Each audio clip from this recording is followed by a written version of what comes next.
سب سے زیادہ اہم وہ ایک چیز ہے کہ ہمیں اس دنیا سے جانا ہے.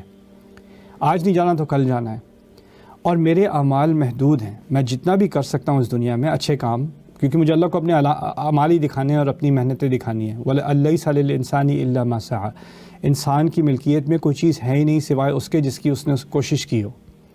تو مجھے اللہ تعالیٰ کے سامنے صرف اپنے اعمال، اپنی کوششیں دکھانی ہیں، اور وہ محدود ہیں. جس دن میری موت ہوگی اس دن میری کوششیں ختم، میرا کام ختم.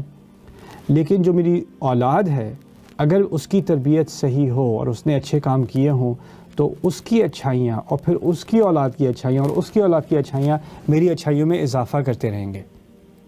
تو اس لیے اصل انویسٹمنٹ آپ کی جو سب سے بہترین انویسٹمنٹ ہے، نہ صرف اپنی دنیا کی اس سے زیادہ اہم اپنی آخرت کی جو اصل انویسٹمنٹ ہے وہ آپ کی اولاد ہے. اور یہ بات سمجھتے ہوئے عمران کی بیوی نے یہ دعا کی ہے کہ جو میں اپنی اولاد میری ہونے والی ہے وہ میں آپ کے لیے پوری طرح ڈیڈیکیٹ کر رہی ہوں.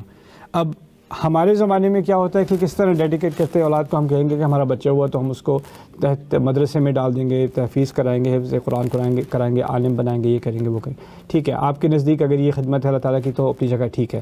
لیکن میں آپ کو ایک پولیٹیکلی انکریکٹ ہے لیکن میں سیدھی بات آپ کو بتاتا ہوں. کچھ سال پہلے میرے پاس ایک دوست آیا، اس نے مجھ سے کہا کہ میں اپنے بچے کو بالکل آپ کی طرح بنانا چاہتا ہوں. پہلے ہی میں پریشان ہو گیا کہ یہ اسٹیٹمنٹ ہی بہت پرابلمٹک ہے، کیونکہ اگر آپ کسی سے کہیں کہ میں اپنے بچے کو کسی اور کی طرح بنانا چاہتا ہوں تو آپ نے اپنے بچے کی جو اس کی انفرادیت ہے، اس کی انڈیویجویلٹی، اس کا انکار کیا ہے. آپ کا بچہ ہو سکتا ہے بہترین آرٹسٹ ہو یا بہترین رائٹر ہو یا بہترین انجینئر ہو، اس کا میتھمیٹیکل مائنڈ، آپ نے اس سب کو ڈینائی کر کے میں تو چاہتا ہوں کہ آپ کی طرح بن جائے. بس آپ کو اپنے بچے کی فکر کم ہے، آپ کو بس یہ نظر آ گیا کہ یہ اگر میرے نزدیک یہ مثال اچھی ہے تو میرا بچہ بالکل ایسا ہی بن جائے.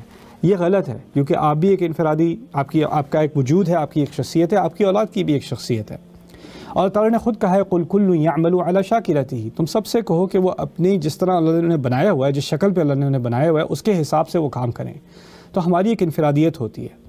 یہاں پر جو ہمیں سمجھنے کی ضرورت ہے کہ ہمارے دین میں اتنی وسعت ہے کہ اگر میں کہوں کہ میں اپنی اولاد کو دین کی خدمت میں لگانا چاہتا ہوں تو اس کا مطلب یہ نہیں کہ وہ ڈاکٹر نہیں ہوگا یا انجینئر نہیں ہوگا یا سائنٹسٹ نہیں ہوگا یا ہسٹورین نہیں ہوگا یا لٹریری نہیں ہوگا، ٹیچر نہیں بنے گا. وہ ساری چیزیں، ان میں سے کوئی بھی ایسی چیز نہیں ہے جس کا دین سے تعلق نہیں ہے، جو اللہ کی خدمت میں نہیں ہے.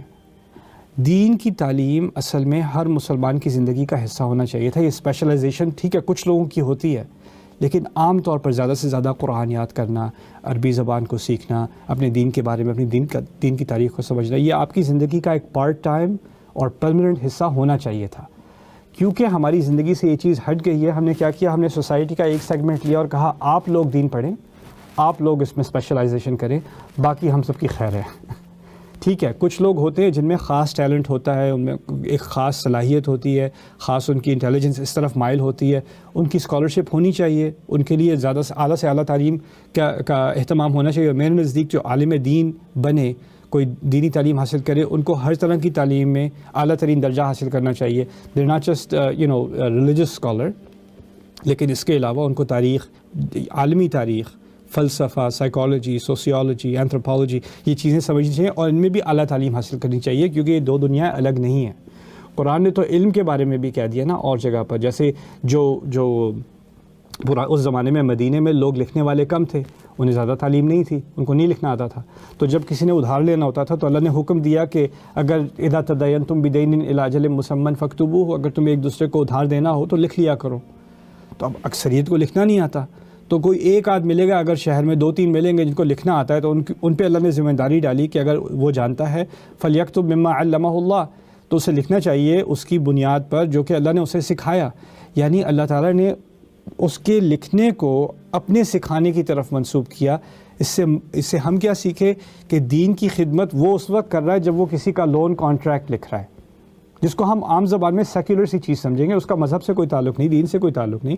دین سے تعلق اس کا ہوگا جو کوئی اسلامی کتاب لکھ رہا ہوگا، دین سے تعلق وہ ہوگا جو کوئی خطبہ دے رہا ہوگا، دین سے تعلق ہوگا جو قرآن یاد کر رہا ہوگا، وہ بھی سب دین ہے. لیکن یہ باقی چیزیں دنیا ہیں. لیکن ہمارے دین نے اس کانسیپٹ کو برباد ختم کر دیا. ہمارے دین میں کیا ہے کہ اگر آپ کسی کی خدمت کر رہے ہیں، کوئی اچھا کام کر رہے ہیں دنیا میں، تو وہ بھی اصل میں دین ہی کی خدمت ہے.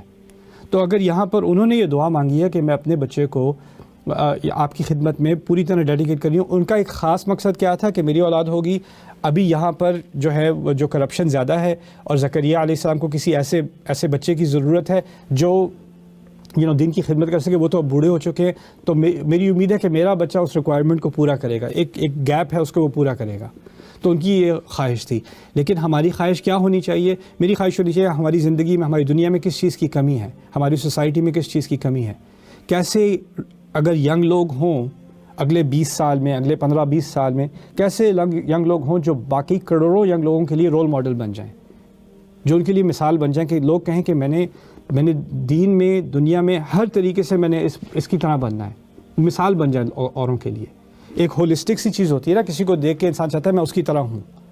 تو وہ رول ماڈل ہمیں تیار کرنے ہیں، اور یہ ہمیں اپنی اولاد کے لیے ایک سینس ہونی چاہیے کہ ہم یہ ڈیڈیکیشن کر رہے ہیں. اچھا